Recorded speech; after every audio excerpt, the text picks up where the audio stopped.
National இஷ்யூவா மாற வாய்ப்பு இருக்குல்ல சார். தேசத்துக்கு எதிராக எங்கெங்கெல்லாம் குரல் கொடுக்குறாங்களோ அங்கெல்லாம் போய் உட்காந்துட்டு இருக்கான் அந்த ஆளு. அவனை பத்தி என்கிட்ட கேட்காதீங்க. பிரகாஷ் ராஜ் போய் உட்காந்துருக்கான பெரிய அப்பாட்டக்கிறான். அவன் பண்ண ஃப்ராட் எல்லாம் வெளில தெரிஞ்சுனுக்குது. விட்டுட்டு அங்க போயிட்டு வந்து கூத்தடிச்சுன்னு ஒரு பையன் எடுத்துன்னு இவர் தான் ஸ்டூடெண்ட். ரிப்பப்ளிக் டே எதுக்கு கொண்டாடுறோம்னு கேட்கிறாரு. அவங்க சொல்றாங்க பீகார்ல இருந்து ஜார்க்கண்ட் பிரிந்து தனி மாநிலமானது, அதுக்கு கொண்டாடுறோம். அவங்க சப்ஜெக்ட் வேற ஏதாவது இருந்தா கூட பரவாயில்ல. அவங்க இங்க மோதி இருக்கிறதுனால தான் அண்ணன் அரசியல் ஞானி வேற கவர்மெண்ட் இருந்திருந்தாருன்னா இந்த அளவுக்கு பண்ணிருக்க முடியாது. ஏன்னா அண்ணன் ராகுல் காந்தி என்ன சொன்னார், வெளிநாட்டுல இருந்து அந்த வேக்சினை கொண்டு வரணும் அப்படின்னு தானே நிறைய பேர் சொல்லியிருந்தாங்க. அப்போ அவங்களுக்கு ஒரு சான்ஸ் கிடைச்சிருக்கும். மோடி தானே கெடுத்தாரு. சரி, அவங்க என்ன பண்ணாங்க, தம்பி நான் குத்துக்கிறேன், அதை நீ யூஸ் பண்ணிடாத இந்தியாவுக்கு எதிராக. ஏன் எங்க லட்சணம் வெளில தெரிஞ்சிடும் சொல்லியே கொடுத்துருக்காங்க போல. வேற என்ன பண்றாங்க உனக்கு தெரியுமா? நம்மளுடைய டிஃபென்ஸ் எக்ஸ்போர்ட் அப்படின்றது அமெரிக்காவுக்கு போயிட்டு இருக்கு தெரியுமா, பிரான்ஸுக்கு போகுது தெரியுமா. நம்ம கிட்ட இருந்து அந்த பினாக்கா ராக்கெட்ஸா அதுக்கு வந்து அவங்க இது பண்ணிருக்காங்க. இன்னும் நிறைய சிஸ்டம் எங்களுக்கு கொடுங்க.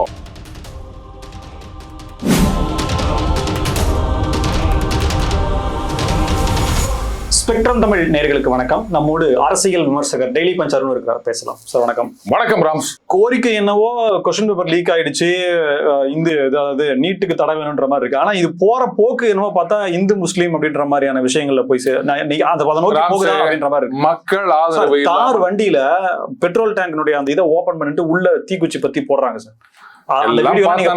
எல்லாம் பார்த்தேன் நானு. பாருங்க ராம்ஸ், 370 ஆர்டிகல் 370 பத்தி அவங்க பேசுறாங்க அப்படின்னா, அதாவது உமர் காலித வந்து ரிலீஸ் பண்ணணும்.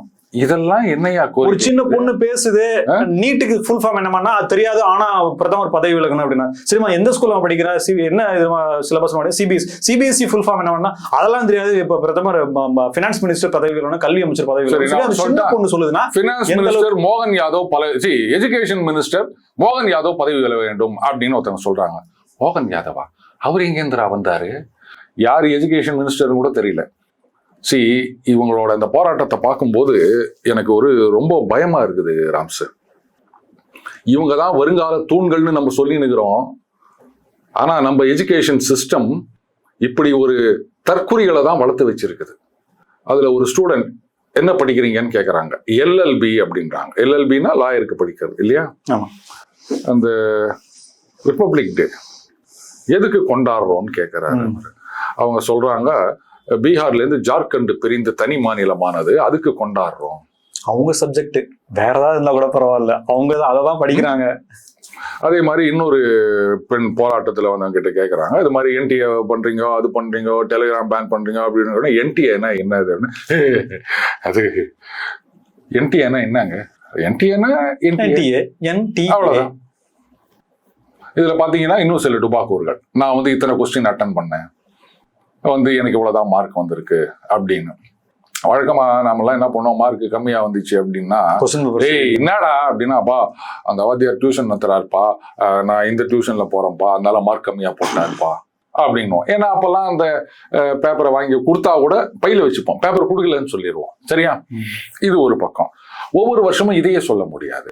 அடுத்த வருஷம் என்ன நாங்களாம் என்னென்ன விதவிதமா யோசிச்சு சொல்லிக்கிறோம் தெரியுமா?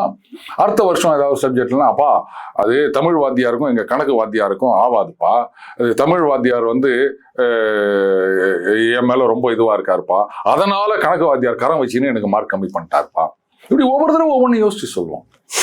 அந்த மாதிரி வீட்டுல போயிட்டு அந்த பையன் வந்து நான் எல்லாத்தையும் எழுதினேன், நான் வந்து மாதிரி பண்ணிட்டாங்கன்னு சொல்லியிருக்காரு போல இருக்குது. அதே மாதிரி இது பேட்டியில சொன்ன உடனே அவங்க என்டிஏல கொடுத்துட்டாங்க, அதை பாரு நீ எத்தனை கொஸ்டின் அட்டன் பண்ண, உன் லட்சணம் என்னன்னு பாரு, இதான் உன் OMR அப்படின்னு கொடுக்குறாங்க. அதே மாதிரி இன்னொரு மாணவி அவங்க என்ன சொல்லியிருக்காங்க, இத்தனை கொஸ்டின் அட்டன் பண்ண, முதல்ல வந்து எனக்கு ஏதோ 500 சில்லற மார்க் அப்படின்னு அந்த இதுல காமிச்சுது, அந்த ஆன்லைன்ல செக் பண்றோம் இல்லையா, அதுக்கப்புறம் திடீர்னு 167 மார்க்னு சொல்லிட்டாங்க. இந்த மாதிரி ஆயிப்போச்சு, நான் இதை சும்மா விட மாட்டேன். அவங்க வீட்டுல ஆஹா அது பாருங்க ஃபியூச்சரையே நாசம் பண்ணிட்டாங்க, நாங்க விட மாட்டோம் அப்படின்னா, கடைசியில அந்த இதையே டிஜிட்டலி ஆல்டர்டு போட்டோஷாப் பண்ணி நீ இவ்வளவு மார்க் அப்படின்னு காமிச்சுக்கிறாங்க. எதுக்கு இதெல்லாம்? இவங்க தான் மாணவர்களா? உண்மையான மாணவர்கள் அவங்க பாட்டுக்கு அவங்க ரீடெஸ்ட் எழுதிட்டு அவங்க வந்து அட்மிஷனுக்காக காத்து நிற்கிறாங்க. இதை வந்து எதை வச்சுன்னு ஒரு போராட்டம் பண்ணலாம் அப்படின்னு ஒரு பிக்னிக் மாதிரி. இதுல வேற ஃபாரின்ல இருந்தெல்லாம் வந்து ஸ்விக்கி ஜொமேட்டோல ஆர்டர் பண்றாங்களா, அவங்க வந்து யார் யாருக்கெல்லாம் வேணுமோ குத்துட்டு போங்க அப்படின்னு அது பாட்டுக்கு வந்து நிற்குது. இது வந்து நியாயமான போராட்டம்னு என்ன நம்ப சொல்றீங்க. இங்க உட்காந்தீங்கன்னு ரகேங்கா ஆஜாதி அப்படின்னா இதுக்கு வந்து கம்யூனிஸ்ட் கட்சிகள் நேர்மையான நியாயமான கட்சின்னு என்ன நம்ப சொல்றீங்க. மிக நன்றி சார், பல்வேறு தகவல்கள் நன்றி. நன்றி ராம்ஸ். எங்களை மீண்டும் சந்திப்போம். இணைந்திருங்கள் ஸ்பெக்ட்ரம் தமிழோட நடுநேரில். ஸ்பெக்ட்ரம் தமிழ் நேயர்களுக்கு வணக்கம். நம்மோடு அரசியல் விமர்சகர் டெய்லி பஞ்ச் அருண் இருக்கார். பேசலாம் சார். வணக்கம். வணக்கம் ராம்ஸ். சார், இந்த சிஜேபி போராட்டம் பத்தி நம்மளே பேசணும். இப்ப என்னன்னா, ஒரு 3வது முறையாக ஜெயிக்கிறாரு பிரதமர், தொடர்ந்து நரேந்திர மோடியாகவே இருப்பதனால உள்நாட்டு மக்களுக்கு பிரச்சனையாங்கிறத தாண்டி வெளிநாட்டில் இருக்கக்கூடிய அதிபர்கள் அவங்க உலக அரசியல்ல பிரச்சனையை ஏற்படுத்துது. ஒரு ஸ்திரத்தன்மையோட இந்தியா இருக்குது, வளர்ச்சியை நோக்கி போகுது அப்படிங்கிறது எங்களுக்கு பாதிப்பா இருக்குமான அவங்க சில சூழ்ச்சிகளை செய்யறாங்க. ஒரு சின்ன விஷயம், கொஸ்டின் பேப்பர் லீக், சின்ன விஷயங்கள்ல உள்ளபடியே பெரிய விஷயம் தான், சரி பண்ண வேண்டியதுதான். கல்வி அமைச்சர் ராஜினாமா வரைக்கும் கோரிக்கை வலுத்து இன்னைக்கு இது வேற மாதிரி பிரதமர் வரைக்கும் வந்து நிக்குது. இப்போ இந்த ஒரு விஷயத்துல நாட்டையே ஸ்தம்பிக்க வச்சு எல்லாமே டிபேட் டாபிக்கா எடுக்கக்கூடிய அளவுக்கான முயற்சிகள் அவங்க எடுக்கிறாங்க அப்படின்னா, இதை சரி பண்ண வேண்டிய பாஜகவுக்கு எதிரான மனநிலையில அந்த பொதுவாகவே 3 முறை இருக்கிறார் அப்படின்னா ஒரு ஆப்போசிட்டான மனநிலை இருக்கும். ஆளுங்கட்சி இருக்குப்பா, எனக்கு பொருளாதாரம் இல்லப்பா, நான் இவ்வளவு கஷ்டப்படுறேன், நான் முன்னுக்கு வரல மாட்டேன், அது எல்லாமே இந்த பாஜகவை எதிர்க்கிற கோபமா வந்துடும். இப்ப நான் கேட்கிற கேள்வியினுடைய தன்மை உங்களுக்கு புரிய நினைக்கிறேன். ஈஸியா ஆளுங்கட்சிக்கு எதிராக மக்களை திரட்ட முடியும், அதுக்கான வாய்ப்பை பாஜக ஏன் கொடுக்குது? இது எப்படி சரி பண்ண போகுது அப்படின்றது. இது வந்து ஆளுங்கட்சிக்கு எதிராக ஆட்களை திரட்ட முடியும் அப்படின்னும் போது அங்கு இருக்கிறது தான் வந்து ஒட்டுமொத்த நாட்டு மக்களின் அபிப்பிராயம் அப்படின்னு ஏத்துக்க முடியாது. ஏன்னா அங்க வந்திருக்கவங்களுக்கு பாதி பேருக்கு என்ன போராட்டம்னு தெரியாது, எதுக்காக போராட்டம்னு தெரியாது. இன்ஸ்டால நான் வந்து போஸ்ட் பண்ணணும், நான் இங்க இருந்தேன் அப்படின்னு எனக்கு ஃபாலோவர்ஸ் இன்க்ரீஸ் ஆகணும், இன்னும் இது மாதிரிலாம் வந்து இவ்வளவு குரூடா பேசுறானே அப்படின்னு நினைக்காதீங்க. அதுதான் அங்க ஃபேக்ட். இங்க போய் பாத்தீங்கன்னா தெரியும், எல்லாரும் இன்ஸ்டால போஸ்ட் போட்டுன்னு இது மாதிரி சுத்திட்டு இருக்காங்க. நம்பர் 1. நம்பர் 2, ஒரே ஒரு கருத்து தான். நீங்க சொல்றது சரி தவறு அப்படிங்கறத தாண்டி பிரகாஷ் ராஜ் அப்படின்ற தனிப்பட்ட நபருக்கான ஆதரவாளர்கள் இருக்காங்க. ஸ்ட்ரைட்டா இவரு பிரகாஷ் ராஜ், நான் முடிச்சிடறேன், ஸ்ட்ரைட்டா ஒரு ஸ்பாட்டுக்கு போறாரு, அங்க போயிட்டு ஆதரவு தெரிவிக்கிறார். சோனம் பாங்சுக்கு உண்ணாவிரதம் இருக்கிறாங்க, எல்லாரும் வர்றாங்க. வந்த உடனே அந்த கைசடையை பத்தி பேசாதீங்க, அப்படியே வந்து அந்த கைசடையை பத்தி பேசாதீங்க சார். நேஷனல் இஷ்யூவா மாற வாய்ப்பு இருக்குல்ல சார். தேசத்துக்கு எதிராக எங்கெங்கெல்லாம் குரல் கொடுக்குறாங்களோ அங்கெங்கெல்லாம் போய் உட்கார்ந்துட்டு இருக்கவன் அந்த ஆளு, அவனை பத்தி என்கிட்ட கேட்காதீங்க. பிரகாஷ் ராஜ் போய் உட்காந்துக்கிறான், பெரிய அப்பாட்டக்கிறான். அவன் பண்ண ஃப்ராட் எல்லாம் வெளில தெரிஞ்சுன்னு இப்போ விட்டுட்டு அங்க போயிட்டு வந்து கூத்தடிச்சுன்னு ஒரு பையன் எடுத்துக்கின்னு இவர் தான் ஸ்டூடெண்ட். அந்த தமிழ் படத்துல வந்து வெண்ணிராடை மூர்த்தி, MS பாஸ்கர் இவங்க எல்லாம் வந்து நகுல் அப்படின்னு ஸ்டூடெண்டா இருப்பாங்கல்ல, அந்த மாதிரி தான் இருக்குது. இப்ப இஷ்யூ என்னன்னா, இவங்க வந்து 3 தடவை ஆட்சிக்கு வந்தாங்க அப்படின்றது கிடையாது. இதுக்கு பின்னாடி இது நான் ஒரு இந்த தேர்தலுக்கு முன்னாடியே நான் பேசியிருக்கேன். இன்னைக்கு வந்து கம்யூனிஸ்டுகள் சொல்றாங்களா அமெரிக்க ஏகாதிபத்தியம்னு, நீங்க கூட அந்த வார்த்தையை உபயோகப்படுத்திங்க. ஆனா இன்னைக்கு அமெரிக்க ஏகாதிபத்தியத்துடைய கைப்பாவைகளா தானே இந்த கம்யூனிஸ்ட் காமரேடுகள் அவங்க வந்து வேலை பார்த்து நிற்கிறாங்க. இப்போ அமெரிக்கா, சைனா 2 பேருக்கும் இந்த மோடி 3வது தடவையா வந்துட்டாருன்றது இங்க இஷ்யூ கிடையாது ராம்ஸ். இங்கு பாஜக ஆட்சியில இருக்கிற வரைக்கும் அவங்களுடைய பிளான் எல்லாம் ஒர்க் ஆகாது. புரியுதுங்களா? ஏன்னா ராகுல் காந்தி இருந்தப்போ அங்க போயிட்டு கம்யூனிஸ்ட் கட்சியோட ஒப்பந்தம் போட்டு வந்தான்னு சொன்னாங்க, இன்னி வரைக்கும் அவர் மறுக்கவில்லை. அதே மாதிரி இவங்க என்ன பண்றாங்க, அவங்க கிட்ட ஏதோ டொனேஷன் எல்லாம் வாங்கினாங்க, அப்புறம் திருப்பி கொடுத்துட்டேன் அப்படின்னு சொன்னாங்க. அதுக்கு கைமாறா இல்ல நன்றி விசுவாசமான்னு தெரியல, சைனாவில இருந்து இறக்குமதியை அதிகரிக்க வேண்டும் அப்படின்லாம் ரெக்கமெண்டேஷன் கொடுத்தாங்க. இதெல்லாமும் நம்ம பார்த்திருக்கோம். அப்போ ராகுல் காந்தி மாதிரியான ஒருத்தர் இல்ல இந்த புள்ளி கூட்டணி அரவிந்த் கெஜ்ரிவால் மாதிரியான ஒருத்தங்க வந்தாங்க அப்படின்னு சொன்னா, அப்போ இந்தியாவை நம்ம வந்து அப்படியே கண்ட்ரோல்ல வச்சுக்க முடியும். அந்த இப்படி மேல வளர்ச்சி பாதையில போயிட்டு இருக்கிறது அப்படியே அடிச்சு நவுத்தி மறுபடியும் ஒரு ஏழை நாடாக மாற்ற முடியும் அப்படின்றதுதான் அவங்களோடது. சரி சார், இந்தியா வந்து பணக்கார நாடா இருந்தானா ஏழை நாடா இருந்தானா அவங்களுக்கு என்ன வந்தது? எத்தனையோ நாடுகள் உலகத்துல இருந்து வளர்ச்சி அடைந்துட்டு போகுது அப்படின்னு சொன்னா, மற்ற நாடுகள் வந்து வளர்ச்சி அடைந்துட்டு போறதுக்கும் இந்தியா வளர்ச்சி அடைவதற்கும் ஒரு மிகப்பெரிய வித்தியாசம் இருக்கின்றது. மற்ற நாடுகள் அப்படின்னும் போது ரைட்டு பொருளாதாரத்தில் முன்னேற்றம் அடைகின்றார்கள். ஆனா இந்தியாவுடைய விஷயம் வேற. முதல்ல அமெரிக்காவுக்கு வரும். இங்க பாத்தீங்கன்னா ஃபின்டெக் செக்டார்னு இருக்குது, ஃபினான்சியல் டெக்னாலஜி. அடுத்தது ஃபார்மா செக்டார்னு இருக்குது. அடுத்தது மிலிட்டரி இண்டஸ்ட்ரியல் காம்ப்ளெக்ஸ் அப்படின்னு இருக்குது. இன்னைக்கு வந்து அந்த ருபே அப்படின்னு நம்ம அந்த வழக்கமா நீங்க அந்த டெபிட் கார்டோ கிரெடிட் கார்டோ வாங்கினீங்கன்னா ஒண்ணு விசா இருக்கும், இல்ல மாஸ்டர் கார்டு, ரைட்டா? அதுக்கெல்லாம் வந்து இந்த மர்ச்சன்ட் டிஸ்கவுண்ட் அப்படின்னு ஒன்று சொல்லுவாங்க. அது வந்து ஏதோ ஒரு பர்சன்டேஜ். முன்னாடி எல்லாம் பார்த்தீங்கன்னா கடைகளில் கார்டு தடவினீங்கன்னா இத்தனை % அப்படின்னு போட்டிருக்கோம். இப்போ வந்து அது பல இடங்கள்ல கிடையாது, எக்ஸப்ட் வெரி ஃபியூ. என்ன காரணம் அப்படின்னா நம்ம ரூபேன்னு ஒண்ணு கொண்டு வந்தோம். அதுக்கு முன்னாடி அந்த யூபிஐன்னு ஒண்ணு கொண்டு வந்தோம். இன்னைக்கு உலக நாடுகள்லாம் ஆஹா எங்களோடையும் வாங்கன்றாங்க. பிரான்ஸ்ல ஈஃபில் டவருக்கு நீங்க போனீங்கன்னா அங்க வந்து ஒரு காஃபி சாப்பிட்டு நீங்க வந்து கூகுள் பேல பே பண்ணலாம், தெரியுமா? பல ஐரோப்பிய நாடுகளும் இன்னைக்கு அதோட இன்டகிரேட் பண்ணுங்கன்னு சொல்றாங்க. இங்க ஏசியால இருக்க பல நாடுகள் ஆல்ரெடி அதை வந்து ஃபாலோ பண்ணிட்டாங்க. யூஏஇன்னு நினைக்கிறேன், அங்கேயும் வந்து யூபிஐ வருது. கேக்குறாங்க அந்த டெக்னாலஜி எப்படி இன்டகிரேட் பண்றது. சோ தட் நம்ம அங்க போறோம். இல்ல இதுல ஒரு அட்வான்டேஜ், நம்ம வந்து டூரிஸ்டா போறோம் அப்படின்னு சொல்லும் போது நீங்க உட்காந்துன்னு கரன்சி கன்வர்ஷன் வந்து வாங்கி வச்சு அதுக்கு ஏன்னா இங்க வந்து நம்ம டீ கடையில இருந்து இப்படி அப்படி பண்ணி பழகிட்டோம். அங்க போயிட்டு வந்து காசை தடவணும் இல்ல காடை தடவணும்னா நமக்கு கஷ்டமா இருக்கும். இன்னைக்கு யூரோப்ல இருந்து இங்க வரவங்க எல்லாம் சொல்றாங்க, ஏன்னா அது இவ்வளவு சாதாரணமா போயிடுச்சு. நாங்கெல்லாம் வந்து ஐயோ பர்ஸ் திருடிட்டு போட்டானா என்ன பண்றது, கார்டு திருடிட்டு போயிட்டானா என்ன பண்றது, கார்டு வந்து யாராவது இந்த ஸ்கேம் எல்லாம் இருக்கு இல்லையா, ஸ்கிம்மிங்னு இது மாதிரிலாம் இருந்தா என்ன பண்றதுன்னு யோசிக்கிறேன். இங்க ஒண்ணுமே கிடையாது, வெறும் மொபைலை மட்டும் தான் எடுத்துன்னு போறீங்க. கிராமத்துல போனா கூட வந்து அதை தடவிட்டு பே பண்ணிட்டு வந்துடுறீங்க. என்ன நீங்க எல்லாம் எவ்வளவு அட்வான்ஸ்டா இருக்கீங்க அப்படின்னு பேசிட்டு இருக்காங்க. இதுல பிரச்சனை என்னன்னா அந்த விசா மாஸ்டர் அவங்களுடைய மோனோபோலி அடி வாங்குது. அங்க போய் நிக்குதா சார்? இதுல வந்து ஒண்ணு அவங்களுடைய வருமானம் குறையுது. அடுத்தது இப்ப நீ ஒவ்வொரு தடவை தடம்பும் போதும் நீ என்ன வாங்குற, எங்க வாங்குற, எவ்வளவு வாங்குற, என்னென்ன நாள்ல எவ்வளவு வாங்குற, அது கிரெடிட் கார்டுல வாங்குறியா, அந்த பணம் ஒழுங்கா கட்டுறியா, டேட்டா தான் இன்ஃபர்மேஷன். டேட்டா தான் வெல்த். இதெல்லாம் இப்ப அங்க போறது கிடையாது. ரைட்டா?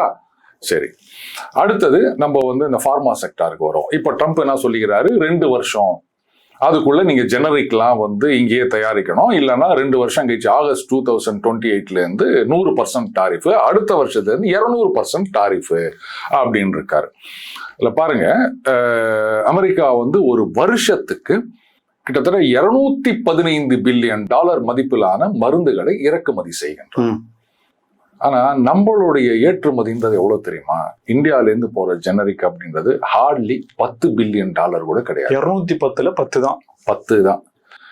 ஏன் வந்து அவங்களுக்கு அந்த 210 அப்படின்னு இருக்குதுன்னா, அவங்க வந்து பெரும்பாலும் இந்த யூரோப்பியன் ஃபார்மா கம்பெனிஸ் அங்கேருந்து இது பண்றாங்க. அதுக்கும் வச்சாரு ஒரு ஆப்பு ட்ரம்ப். மற்ற நாட்டுல எல்லாம் கம்மி விலைக்கு வித்துனுக்கிற நீ என்ன அமெரிக்கா வந்தா மட்டும் நீ இவ்வளவு காசு குத்துனுக்கிறிய அப்படின்னு என்ன சொல்லிட்டாரு, உன்னோட மருந்து உலக நாடுகள்ல எங்க லீஸ்ட் ரேட்டுக்கு விற்கிறோம் அந்த ரேட்டு தான் இங்க, இல்லைன்னா உன் மேல புடி சாபம் டாரிஃப், நீங்க விற்க முடியாது, போயிட்டு வா அப்படின்னு ஒரு மிரட்டினாரு. ஸோ அங்கேருந்து இன்ஃபிளேட்டட் காஸ்ட் அப்படின்றதுனால அவங்க 215 ஆக்சுவல் ரேட்டு அப்படின்னு பார்த்தீங்கன்னா, ஏன்னா அதெல்லாம் பேட்டன்ட்ல இருக்கும் பலது. ஸோ ஆக்சுவல் ரேட்டுக்கு வித்தான்னு சொன்னா அது கிட்டத்தட்ட பாதியாக குறைவதற்கும் வாய்ப்பு இருக்கின்றது. சரி, இப்போ வந்து அவரு அங்க வந்து அந்த உற்பத்தியை ஊக்குவிக்க வேண்டும் அப்படின்றதுக்காக பண்ணியிருக்காரு. அது ஒர்க் அவுட் ஆகாது. அதனாலதான் நம்ம ஃபார்மா கம்பெனிஸ் கூட அவசரப்பட்டுன்னு நாங்க வந்து அங்க ஆரம்பிக்கிறோம், ரீலோகேட் பண்றோம் அப்படின்னு போல. ப்ரொடக்ஷன் யூனிட் யூஎஸ்லயே வைக்கிறாங்க அப்படின்ற மாதிரி. அது மாதிரி உடனடியாக நாங்க எதுவும் முடிவு எடுக்கல. அப்படியே வந்து 100% இல்லை 200% டாரிஃப் போட்டாலும் நம்மளுடைய மருந்து மாத்திரை ஜெனரிக் காம்படிட்டிவா தான் இருக்கும் அவங்க பிரைஸ்க்கு. ஆமா, அதுக்கு சமீபத்தில் ஒருத்தர் சொன்னாரு, யூரோப்லயும் சரி அமெரிக்காலையும் சரி, யூரோப்ல ஒன்றும் கஷ்டம், லண்டன்ல பயங்கர கஷ்டம். யூரோப்லலாம் வந்து பெரும்பாலும் அந்த மருத்துவம் அப்படின்றது ஃப்ரீ, ரொம்ப கம்மியா தான் காசு கட்டணும். ஆனா இப்போ உங்களுக்கு ஜுரம் இருக்குதுன்னு வச்சுக்கோங்களேன், எளிதில் ட்ரீட்மெண்ட் வாங்கிட முடியாது. நான் நீ எம்பிபிஎஸ்ட போகணும், ஃபர்ஸ்ட் ஃபீவர் இருக்கான்னு செக் பண்ணுவாங்க. அதாவது 2 கேட்டகரி வச்சிருக்காங்க. ஒன்னு எமர்ஜென்சி, மீதி ரைட் 1 மாசம் கழிச்சு உங்களுக்கு அப்பாயின்மெண்ட் கொடுப்பாங்க. அந்த ஜுரம் எதனால ஒன்னா இருக்கலாம், அது டைஃபாய்டா கூட இருக்கலாம். இப்ப ஜுரமா இப்ப பார்க்க முடியாது, இத்தனாம் தேதி தான் உனக்கு அப்பாயின்மெண்ட் அப்படின்னு. அதே மாதிரி இங்க ஒரு சிடி ஸ்கேன் எடுக்கணும் அப்படின்னா 2000 சில்லற ரூபாய்க்கெல்லாம் இங்க வந்து கிடைக்குது இருக்கு. அங்க $2000 கொடுத்தா கூட உன்னால சிடி ஸ்கேன் எடுக்க முடியாது. அங்க வந்து கண்ணா பின்னா, இங்க மாதிரி கிடையாது. அப்போ நம்மளுடைய ஜெனரிக் இந்த கொரோனா பீரியட்ல ஏஞ்சலா மெர்க்கல் சொன்னாங்க, நாம தான் இவங்களெல்லாம் வளர்த்து விட்டோம், இன்னைக்கு நம்ம வந்து அவங்க கிட்ட மருந்துக்கு கையேந்த வேண்டியதாகுது. ஏன் நீயே வந்து வச்சுக்க வேண்டியதானே, அந்த கம்பெனி எல்லாம் ஏன் எங்க கிட்ட கொடுக்குற, உங்க ஊர்லயே தயாரிச்சு வித்துக்க வேண்டியதானே, வாங்கிக்க வேண்டியதானே, ஏன் எங்களான வந்து கையேந்திர? சமீபத்துல கேன்சர் ட்ரக் தீர்ந்து போச்சு அப்படின்னு சொல்லிட்டு நம்ம கிட்ட வந்தாங்க, ஐயா எங்களுக்கு சப்ளை பண்ணுங்க போஸ்ட் போட்டிருக்காங்க. கிட்டத்தட்ட நான் $17,000 வாங்குறேன், இங்க வந்தா $1 கூட இல்ல அப்படின்னு சொல்லி ஒருத்தங்க அவங்களுக்கே இருக்கு, கேன்சர் இருக்கு, அவங்கள போஸ்ட போட்டு. நான் சொல்றேன், தமிழகத்துல வந்து இந்த தொழில்துறை அமைச்சரோ இல்ல மற்றவங்களோ இதை வந்து நல்லா யூட்டிலைஸ் பண்ணிக்கலாம். ஒரு மெடிக்கல் டூரிசம் இது வந்து தமிழ்நாடு டாப்ல இருக்கு அப்படின்றது தெரியும். அது இந்தியா மட்டும் இல்லாம அமெரிக்கா மாதிரியான நாடுகள்ல இருந்து அங்க வந்து $10,000 செலவு பண்றான் அப்படின்னு சொன்னா ஃபிளைட் சார்ஜையும் முடிச்சுட்டு வந்தீங்கன்னா இங்க $1,000 கூட ஆகாது. அதனால இங்க டைப் வச்சுக்காங்க. வேணும்னா அங்க இருக்கிற இன்சூரன்ஸ் கம்பெனிஸ் கூட நீங்க டைப் வச்சுக்காங்க. அங்க வந்து $50,000 செலவு பண்ற ஒரு ப்ரொசீஜருக்கு இங்க $5,000 கூட வராது. நமக்கு அது கொள்ள லாபமா இருக்கும். அதனால இந்த பாருப்பா, $50,000 இது வந்துச்சுன்னா அதுக்கப்புறம் உனக்கு வந்து உன்னுடைய ப்ரீமியம் ஏறும், அவ்வளோ சிக்கல்லாம் இருக்குது. அதனால ஃப்ளைட் சார்ஜ் கொடுத்து அங்கே இந்தியா கூட்டின்னு போயிட்டு இந்த மெட்ராஸ் அங்கே வந்து ஆஸ்பத்திரி நல்லா இருக்குது, அங்கே பண்ணி கொண்டு வரோம் அப்படின்னா அப்படியே இங்கே வந்து குவிவாங்க. இது ஒரு நல்ல ஆப்பர்ச்சுனிட்டி, சன்ஷைன் செக்டார் அப்படின்னு சொல்லலாம். அந்த மாதிரி பண்ணலாம்.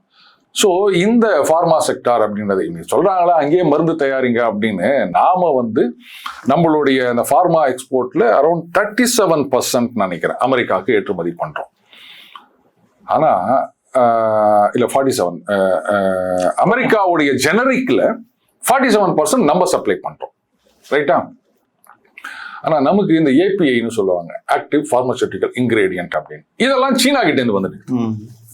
அதுக்கு தான் என்ன பண்ணாங்க, அந்த ஃபார்மா காரிடார் அப்படின்னு சொல்லிட்டு அதை நம்மளே பண்ணணும் அப்படின்ட்டு இப்போ அது நடந்துட்டு இருக்கு ஆந்திரா, தெலுங்கானா இந்த மாதிரி இடத்துல எல்லாம்.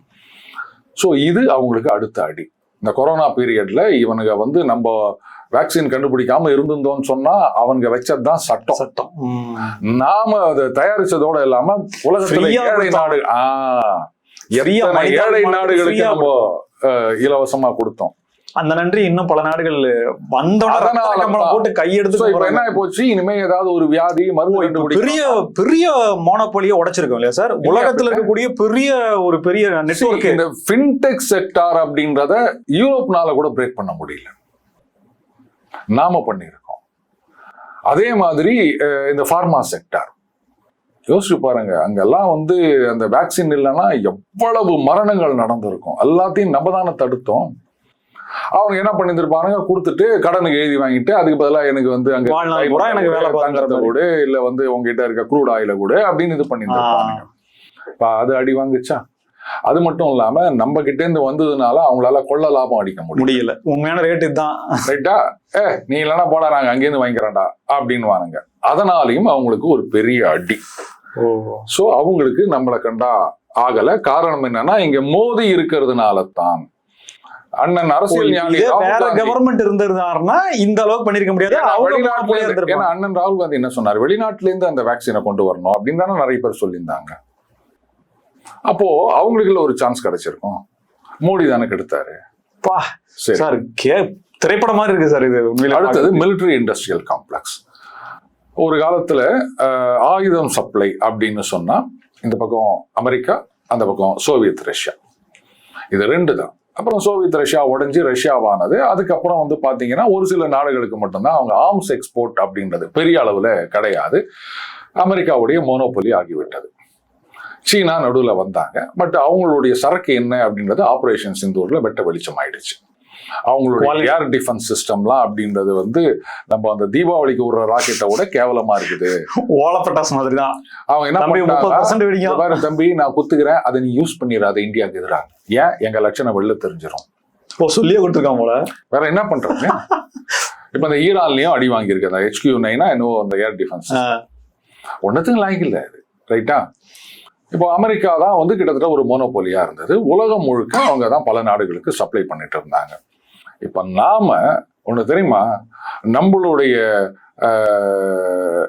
டிஃபென்ஸ் எக்ஸ்போர்ட் அப்படின்றது அமெரிக்காவுக்கு போயிட்டு இருக்கு தெரியுமா, பிரான்ஸுக்கு போகுது தெரியுமா. நம்ம கிட்ட இருந்து அந்த பினாகா ராக்கெட்ஸா அதுக்கு வந்து அவங்க இது பண்ணிருக்காங்க.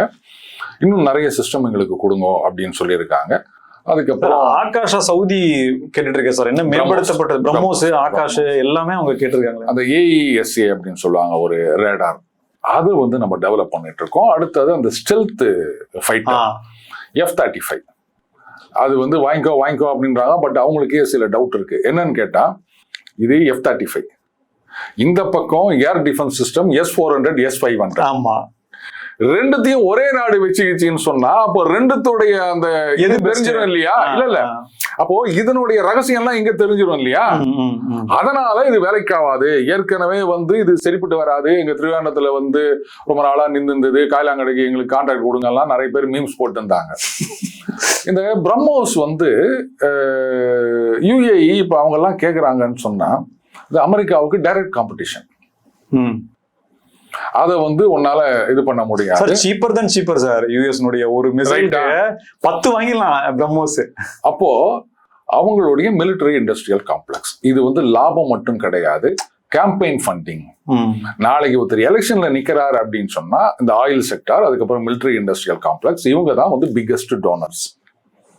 நாளைக்கு கொடுக்க மாட்டால, ஏனையா எங்களுக்கே வருமானம் வரல, நீ பாட்டு விட்டுனுக்கிற, வந்து இந்தியாக்காரன் வந்து அங்க வந்து வித்துட்டு போறான், நான் என்ன உனக்கு காசு கொடுக்கறது? இவ்வளவு தூரம் போகுது. இது வந்து அமெரிக்காவுடைய பிரச்சனை. அடுத்தது யூரோப்பியன் யூனியன். நானுங்க இதான் வந்து அக்ரிமெண்ட் கைது போடு அப்படின்ன உடனே அங்கேருந்து அமெரிக்காவில இருந்து வரத்துக்கெல்லாம் 0, யூரோப்ல இருந்து வரத்துக்கெல்லாம் 15, சிலதுக்கு 25. என்ன கிடையாது, ஃப்ரீ ட்ரேட் அக்ரிமெண்ட்னா ஃப்ரீ வந்து போத் த வேஸ்ல இருக்கணும், இதுதான் அக்ரிமெண்ட், சரிங்கண்ணா அப்படின்னு கையெழுத்து போடுறேன் அப்படின்னு. அடுத்தது என்ன பண்ணாரு, நீங்க வந்து $600 பில்லியன் இங்க இன்வெஸ்ட் பண்ணணும், $750 பில்லியன் இன்வெஸ்ட் பண்ணணும், சரிங்கண்ணா பண்றோம்னா. அடுத்தது ஜப்பான், அதே மாதிரிதான், உனக்கு 15 எனக்கு 0 அப்படின்னாரு. சொல்லிட்டு இவ்வளவு இன்வெஸ்ட் பண்ணணும். அது மட்டும் இல்ல, அந்த இன்வெஸ்ட்மெண்ட்னா what you mean by investment? ஒரு தொழிற்சாலையை ஆரம்பிக்கணும், அது ரெவென்யூ வந்து ப்ராஃபிட் வரும்போது அதுலயும் ஷேர் கேக்குறாரு. அதுக்கு டைம் வந்து 15 வருஷமா 15. அதுக்கு என்ன பண்ணுவாங்க, இனிஷியலா ப்ராஃபிட்டை கம்மியா காமிப்பாங்க. சோ அப்ப என்ன ஆயிடும், இங்க போட்ட காசு எடுக்க முடியாது. அது வந்து கடன் மாதிரி, அப்படிதான் கணக்கு, கடன் மாதிரி. அப்போ வந்து அந்த $600 பில்லியன் எடுக்கிற வரைக்கும் நம்ம டோல்கேட்ல பண்ற மாதிரி. ஸோ இனிஷியலா ப்ராஃபிட்டை கம்மியாக காமிச்சு அவங்க பாட்டுக்கு 50 வருஷத்துக்கு இது கிடையாதுன்னு. அதுக்கப்புறம் அதை எடுத்து முடிச்ச பிறகுதான் வந்து ஜப்பானுக்கு அந்த ப்ராஃபிட்டோ இல்லை அந்த இன்வெஸ்ட்மெண்ட்டோ போய் சேரும். அவங்க ஒத்துக்குனாங்க. தங்கச்சி அப்படின்னு தக்காச்சி, என்னடா இப்படி பெரிய பெரிய நாடெல்லாம் ஒத்துக்குன்னு கையெழுத்து போடுறான், இந்தியாக்காரன் பேச்சுவார்த்தைக்கே வர மாட்டேங்கிறான், அதெல்லாம் பார்க்கலாங்க இருக்கட்டங்க அப்படின்றாங்க. போற இடத்துல எல்லாம் வந்து நான் தான் சண்டையை நிறுத்தினேன், நான் தான் சண்டையை நிறுத்தினா, அங்கேருந்து பாகிஸ்தான்ல இருந்து வந்து ஐயா நீங்க தான் நிறுத்தினீங்க அப்படின்னு சொல்லிட்டு போறாங்க. இவங்க வந்து கண்டுக்கவே மாட்டேன்றாங்க, போன் அடிச்சா எடுக்க கூட இல்லை அப்படின்னு கடுப்பு கோவம். அங்கேருந்து பிரிட்டன் சன் நெவர் செட்ஸ் அப்படின்னு சொல்லுவாங்க. அவங்கெல்லாம் வந்து 20 நிமிஷம் நோட்டீஸ்ல கூப்பிட்ட உடனே பின்னாடி வந்து நின்று நான் கழுத்து போடுறேன், எங்கப்பா அவரே அப்படின்னு, நான் இங்க இருக்குங்க அப்படின்னு வந்து கை தட்டிட்டு போறாரு. இவங்க என்னடானா நம்மளை மதிக்க கூட மாட்டேன்றாங்களே அப்படின்னு கடுப்பு. ஸோ இது வந்து பர்சனல் வெஞ்சன்ஸ். அண்ட் சீனாவை பொறுத்த வரைக்கும் அந்த கண்டெயின் சீனா பாலிசி அப்படின்னும் போது இந்தியா தான் அவங்களுக்கு இருக்க ஒரே ஆப்ஷன். இது எல்லா இடத்துலையும் இப்போ இந்த ரேர் எர்த் மேக்னெட் அப்படின்னா அந்த ஈவியில் ரீப்ளேஸ் பண்ணுறதுக்கு நம்ம இதை பண்ணிட்டு இருக்கோம். இப்படி எல்லாத்துலேயும் நம்ம வந்து அவங்களுக்கு டஃப் காம்படிஷன் கொடுத்துட்டு இருக்கோம். ஸோ அமெரிக்கா சைனா 2 பேரும் எதிரெதிராக இருந்தாலும் அவங்களுடைய இன்ட்ரெஸ்ட் அப்படின்றது இங்க கன்வர்ஜ். இந்தியான்னு வரும்போது 2 பேரும் ஒன்னா, மோடின்னு வரும்போது பாஜக இங்க இல்லை அப்படின்னா இதெல்லாம் நடக்காது. அப்ப பாஜக ஆட்சியை கவிழ்க்க வேண்டும், தூக்க வேண்டும். அதனால ரெஜிம் சேஞ்ச் அப்படின்றதுக்காக இவங்க பின்னாடி இருந்து நடத்துகின்ற ஆட்டம் இது. இதை வந்து நம்ம எல்லாம் புரிஞ்சுக்கணும் நண்பர்களே, அதுதான் முக்கியம். இந்த மாதிரி கரப்பான் பூச்சிகளையும் இந்த மாதிரி ஃபாரின் ஃபண்டட் ஆர்கனைசேஷனையும் இந்த ஃபாரின் கண்ட்ரீஸ்க்காக இங்க வந்து செயல்படுகின்ற சில பேரையும் நாம புரிஞ்சுக்கினா மட்டும்தான் இது இருந்து தப்பிக்க முடியும். அப்படி இல்லைன்னு வச்சுக்காங்க, மறுபடியும் ஒரு பிச்சைக்கார நிலைமைக்கு நாம போனாலும் ஆச்சரியப்படுவதற்கு இந்த பக்கம் பங்களாதேஷ், நேபாள், பாகிஸ்தான், ஸ்ரீலங்கா எல்லாத்தையும் நம்ம பார்த்து நிற்கிறோம். ஸோ அந்த நிலைமைக்கு நம்ம போகக்கூடாது அப்படின்னு சொன்னா வேற வழியே கிடையாது. இந்த மத்திய ஆட்சி நீடிக்க வேண்டும்.